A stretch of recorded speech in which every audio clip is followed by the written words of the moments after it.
The scream cut through the music, like a blade. Crystal froze mid-tilt. Conversations snapped, a chandelier trembled, as if the sound had shaken its own light loose. For a breath the Gala ceased to be a party, and became a single, held moment of expectation. Then the marble staircase wide as a tide moved again, and everyone rushed toward the current.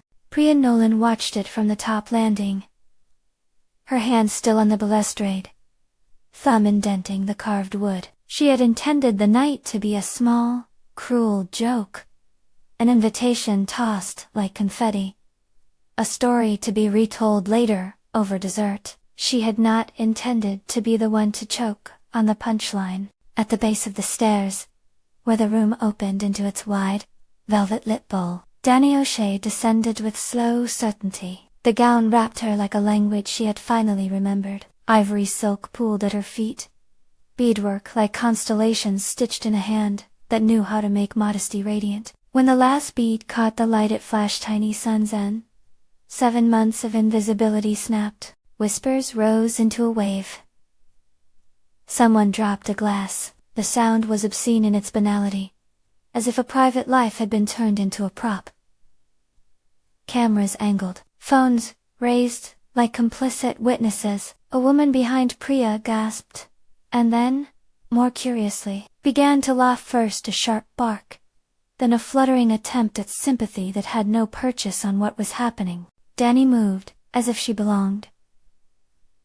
People expected a spectacle. They did not expect composure. Her face was composed, not triumphant, an expression that held no desire to punish, only to be seen. Someone, one of the fashion editors, a man with a voice that made judgments like headlines, murmured, "That's an AIDS original.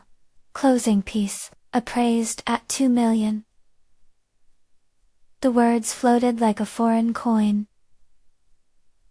2 million. It landed on the room like cold rain. Priya's circles shifted, their smiles curdled by the new currency of shock.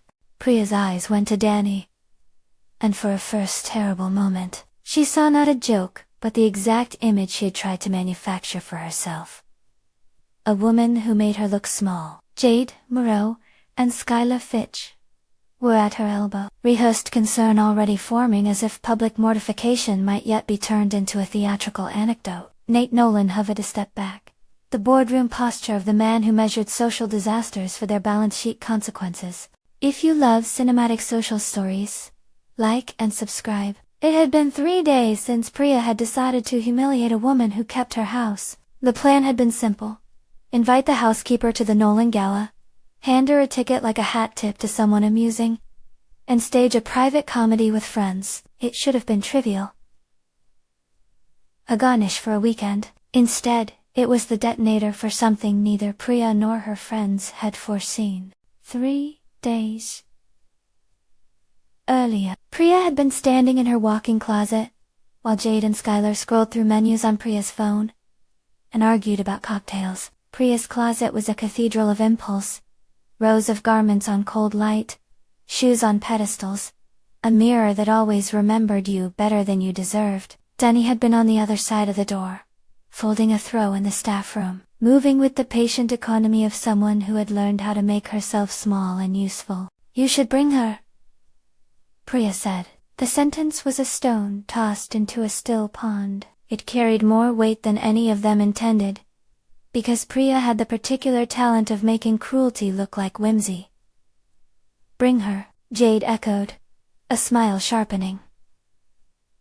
"Oh, for entertainment, for color," Priya corrected. Her laugh was careful. She had the practiced voice of someone who traded in people's admiration and occasionally in their discomfort. "A housekeeper.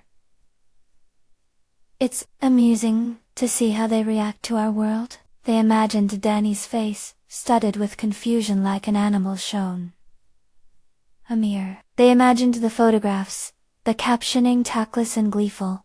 "A night among the city's brightest," with an asterisk for a domestic worker, placed like an elaborate prop.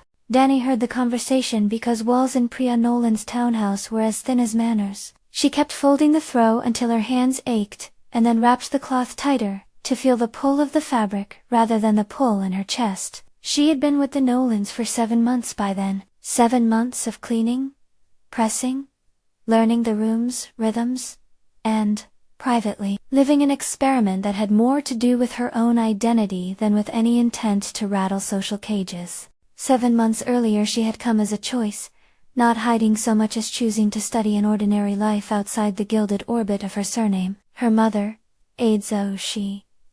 The aides whose name was a headline in fashion had designed a life that thrummed across continents. But Dani wanted to see whether she could be known for herself. The anonymity was a test. Could the daughter of a celebrated designer become invisible and still keep intact whatever dignity she carried? When Priya's invitation nosed into the conversation like a threat, Dani did not answer in the moment. She finished folding the throw. She put the cloth on the shelf. Then, she watched a small, private decision coalesce. She would accept the ticket. It was not spite that moved her. It was retrieval. Inside, Dani felt the memory of a small Lagos atelier, where her mother had once taught a girl to hold a needle, as if it were a pen. She remembered the smell of starch and salt, and the low humming of machines. The way labor and artistry braided together. She thought of how her mother had shielded her from spectacle, and then, later, puzzled over why a child would want to dissolve into the margins. Aides had said once, gently, that there is a kind of knowledge that grows only when you are small and unseen. Dani wanted that knowledge, and she wanted to know whether it had cost her anything she could not retrieve. So she called her mother. It took 18 hours. Aides did not flinch. She listened, with a patience that was not indulgent. If anything, there was something like a quick arithmetic in her reply, a catalogue of possibilities in which fashion was a language of power, and power could be turned toward redress. Bring me what you have, aides told her. Let us consider how to answer as women who are not supplied to a story. A black car arrived that evening like a punctuation mark. A small brigade followed. Fitters who knew how to read a body as a drafter reads a map, seamstresses, with hands toughened by miles of thread. A milliner who could coax a veiling into honesty. They worked into the night, an assembly of quiet urgency. A des ateliers, unfolded in a borrowed room, but the hand was the same, precise, efficient, no needless flourish. They measured Dani not as a spectacle but as a client, as someone entrusted with an idea. Aides sketched by lamplight on paper that smelled of chalk. Her lines translated Dani's height, her shoulders, the way she carried silence. The gown that emerged from that geometry was not vengeance. It was the architecture of dignity, clean lines that refused to be decorative, beadwork placed to catch light without making a spectacle of the wearer. It was, in the language reporters would later use with giddy hyperbole, a closing piece. It was, as insiders whispered, never for sale. The press would appraise it at $2 million.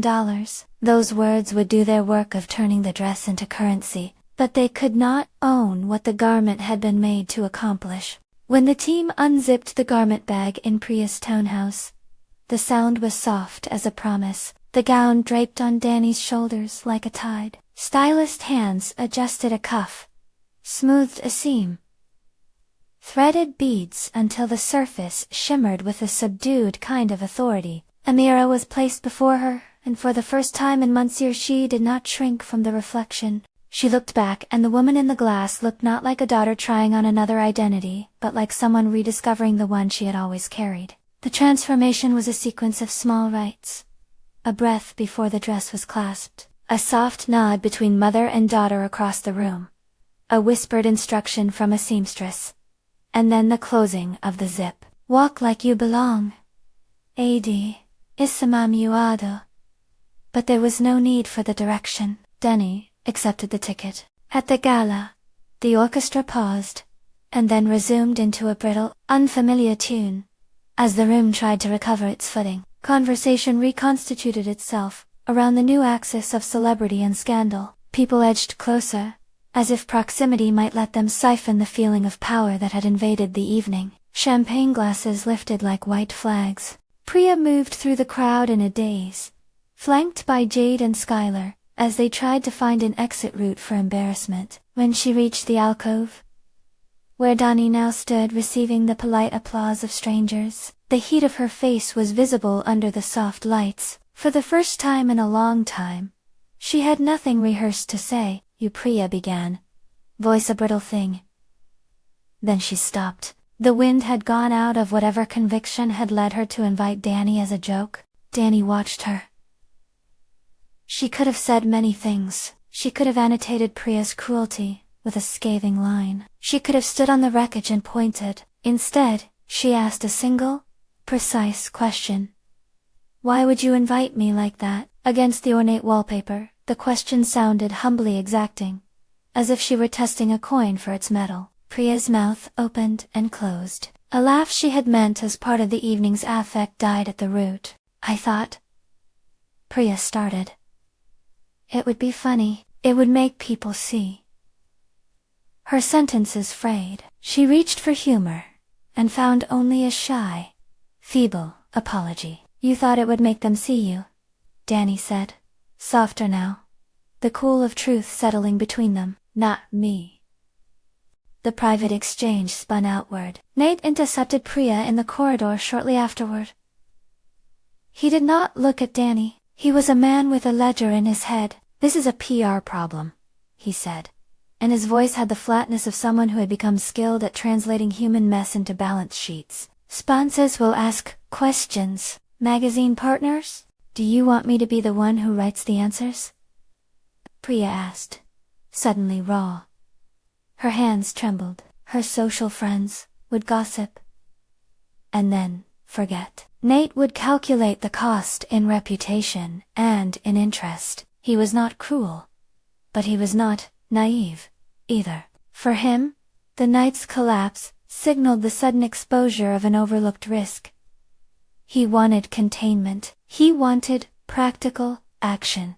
"You need to make this right," he said. The sentence was a mortgage of a different kind. Practical, not sentimental, right? The word floated between them like a small, complicated machine. The next 2 days were a choreography of consequence. Priya tried to apologize by telephone, by a private note, by an awkward, pocket-sized gift that felt like a bribe. Dani met the apologies calmly, neither rejecting them nor accepting them as absolution. "An apology is not a patch," she said once. "It is the start of work." Within 48 hours, Demi packed. She folded the satin and silk into tissue, and placed the dress aside. There was no dramatic flourish. She packed as if she were taking herself seriously. Clothes folded with care, a small stack of photos, a notebook with a list of things she wanted to learn. Priya came to the stoop to see her off, her expression a composition of shame and something like terror at what real accountability might require. "I'm sorry," Priya said, voice small. Dani looked at her. "Words change with work," she replied. "If you're serious, do the work." Priya met that with the only honest action she had learned to do.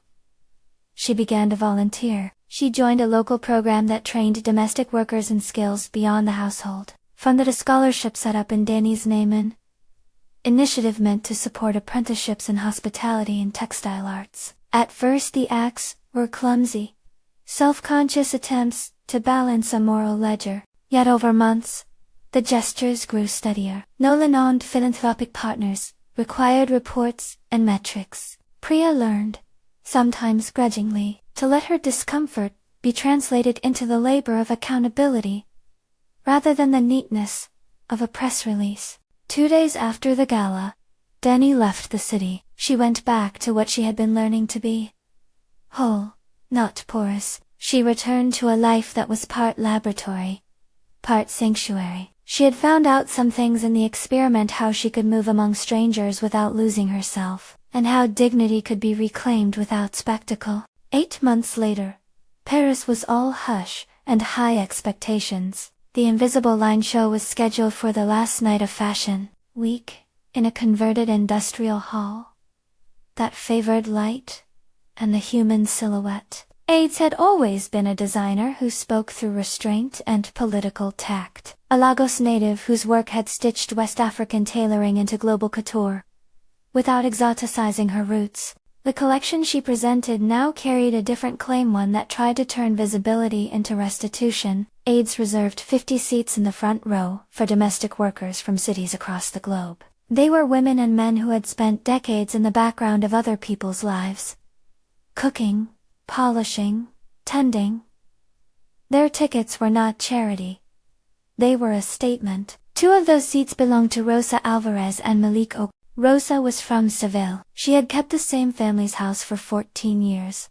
Her mornings, a liturgy of shutters, and coffee, and steam. She had a laugh that broke open the smallest corners of silence and hands that could mend a sleeve in 3 minutes flat. Rosa came not because she wanted to be seen as a novelty, but because she had always wanted, once, to understand the clothes she had ironed for other people. Malik had worked in a Lagos guest house for 9 years. He had left home with a single suitcase and a pocket full of recipes from his grandmother.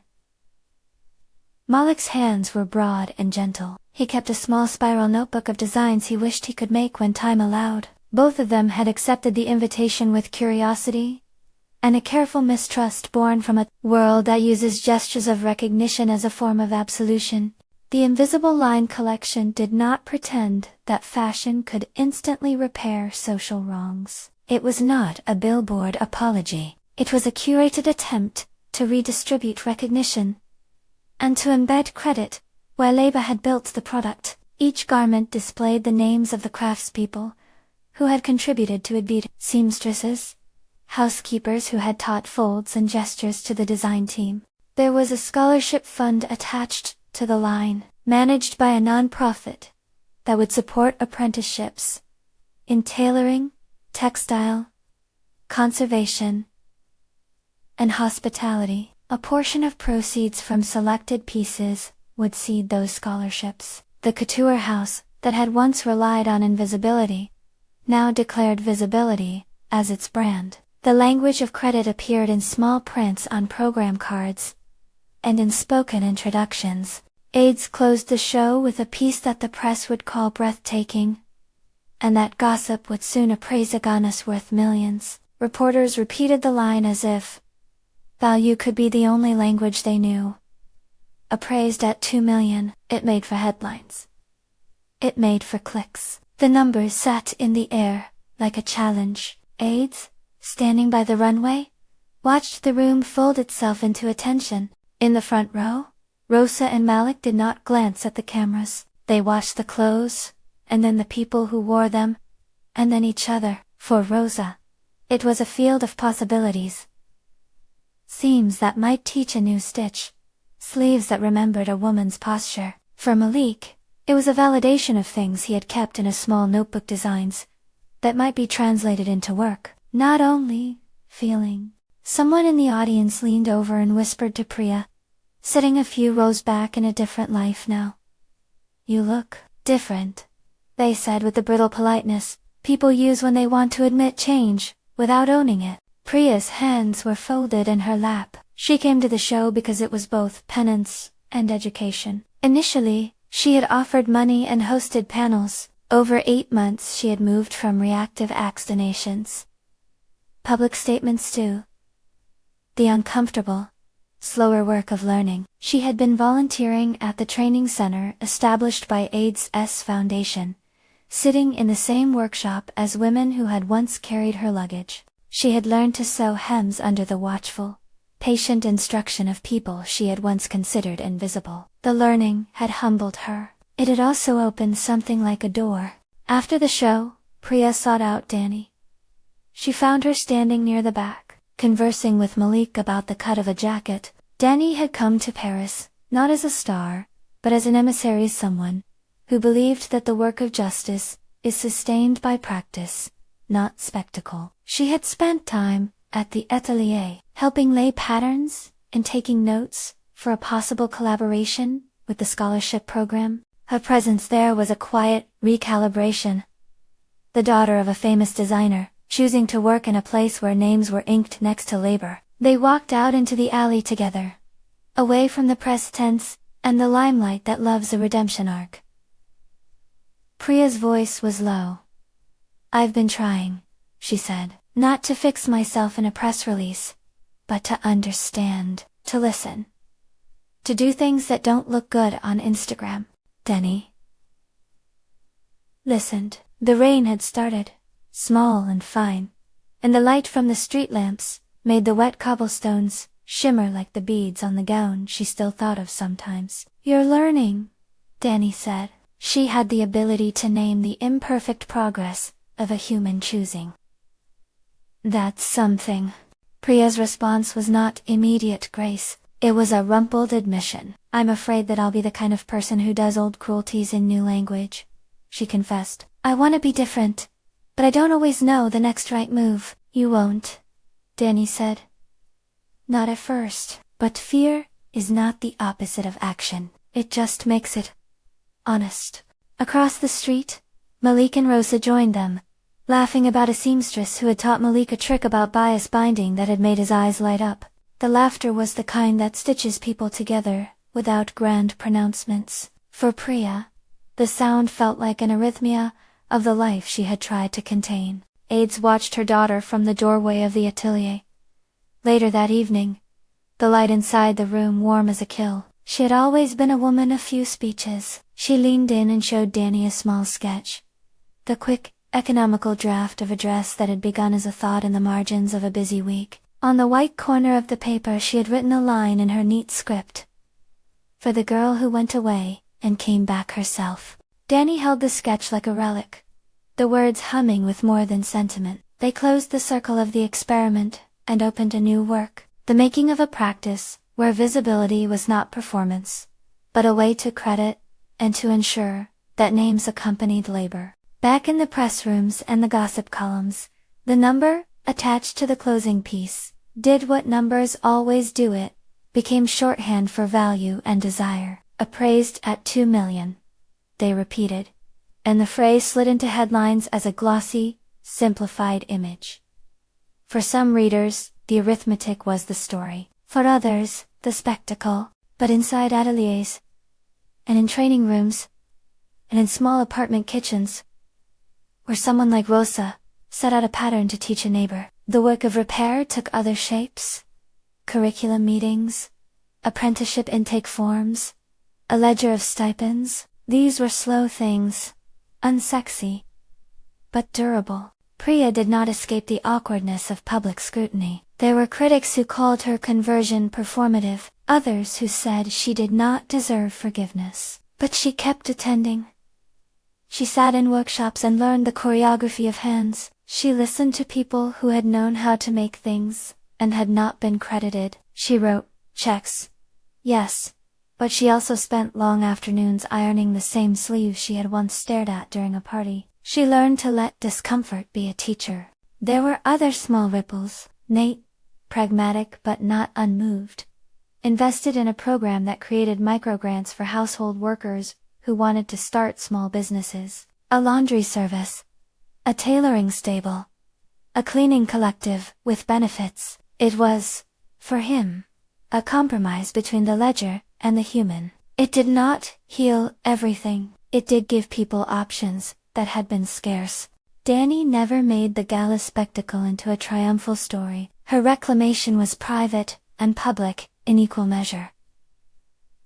Public because she walked into a room and refused to be considered a prop. Private because the measure of her dignity was not applause. She returned to work in the atelier, learning, teaching, and slowly building a network that connected artisans to markets and credited their names in the labels people read with casual consumption. Rosa used her scholarship to take a course in textile conservation. She learned to identify old weaves and to mend them in ways that preserved the piece's integrity. Malik took a 3-month tailoring intensive and later apprenticed under a small tailoring house. They both sat in the front row at AIDS' show and felt, for once, the absolute steadiness of being acknowledged, not as part of the decor, but as people who had contributed to the making. The work of restitution, everyone learned, was not a single night. It was months of slow, sometimes messy gestures that had to be sustained beyond good headlines. Priya discovered that apologies could be seeds,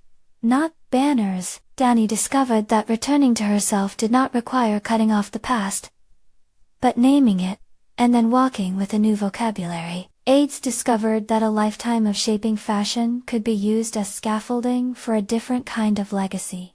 On the evening when Dani found Aids' sketch, she stood in the doorway and felt the quiet end of a long experiment. The house smelled of starch and citrus, and the faint metallic note of thread. Aids' handwriting on the corner of the paper was a small miracle of tenderness, for the girl who went away and came back herself. It was not a boast. It was a careful recognition that belonging had nothing to do with someone else's applause. Priya sent a note later that week, asking whether she could help with the next intake. For the scholarship program, she asked not for the cameras, but for the list of need stools. Sewing machines meant she volunteered to sit in on interviews and to help set up sponsorship calls. Her first attempts were awkward. She offered things that were showy, and then had to be taught how small and steady support looked. Dani read the note and wrote back with practical requests. A set of sewing machines, funding for 2 mentorship stipends, introductions to vocational teachers. She did not publicize the exchange. She had no interest in the glamour of being right. The silent ledger of action mattered more than the volume of voices. Months passed with the patient rhythm of steady work. The Invisible Line program accepted apprentices. Scholarships were awarded with lists of names that included Rosa Alvarez and Malik Okoro. The credits under garments included the names of the workers who had taught pattern tricks and had done the painstaking handwork that made couture. The fashion press noticed. Some called the move savvy, others called it overdue. The point, as Dani kept reminding herself, was not to be applauded, but to be accountable. At the end of another long evening, when the house was quiet and the sewing machines hummed their domestic lullaby, Dani hung a small copy of Aids' sketch above her work table. It was a reminder that identity is often a folding, a careful pleating of choices, both public and private. She had worn a dress appraised at $2 million to a gala, after a Crude invitation.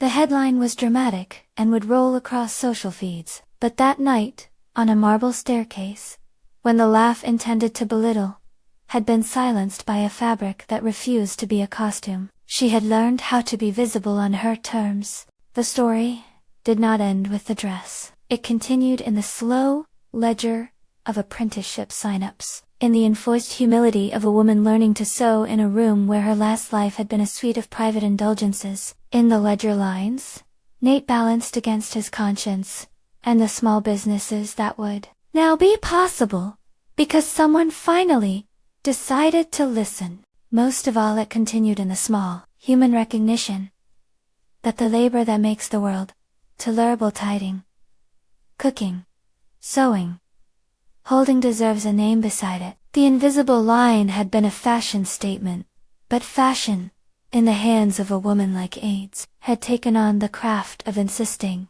that names be spoken. Priya, 8 months after the scream, stood in a workshop with a seam ripper in her hand and a beginner's focus. She had not become a saint. There were days she faltered and fell back into old habits of thinking in terms of spectacle. There were nights when the headlines mocked her attempts. But she came back. She listened. She volunteered in intake interviews, and sometimes made coffee for people who had once made her life comfortable. It was, in its halting way, repair. Dani, when she walked by a storefront, where a headline about the Gala blinked for some passing traffic, kept her eyes steady. The gowns in the window were beautiful, and the price tags glittered like a world that still measured worth by money. She turned away, because dignity, she had learned, is not a commodity to be priced in public. It is the quiet posture of a life that refuses to be defined by other people's amusement. On a folded page of paper, tucked near the sketch, Aids had written her dedication. The words were not a closure, they were a map. For the girl who went away and came back herself. Dani touched the line with the tips of her fingers. felt the consistency of ink, the weight of an act that named her not as a spectacle, but as a person who had chosen to return. Outside, Paris continued its rhythms, taxi horns, late-night conversations, the rustle of skirts. Inside the atelier, someone hummed a pattern while another taught how to thread fine beads without breaking them. The front row had been filled with names that no longer needed explanation. The gasps, in grand halls, had given way to the small, durable labor of crediting others. The $2 million appraisal would make good copy. The true work would not. And somewhere in the hush, after everything, Priya folded a napkin with careful hands, thinking about how small acts, done well and repeated, might yet stitch a different kind of life. Danny closed her notebook and walked back to the work table. And when she reached for a thread, she had the sense that this time the fabric between people would be held with names sewn in, not stitched over. Comment whose choice surprised you most, and subscribe for more cinematic stories.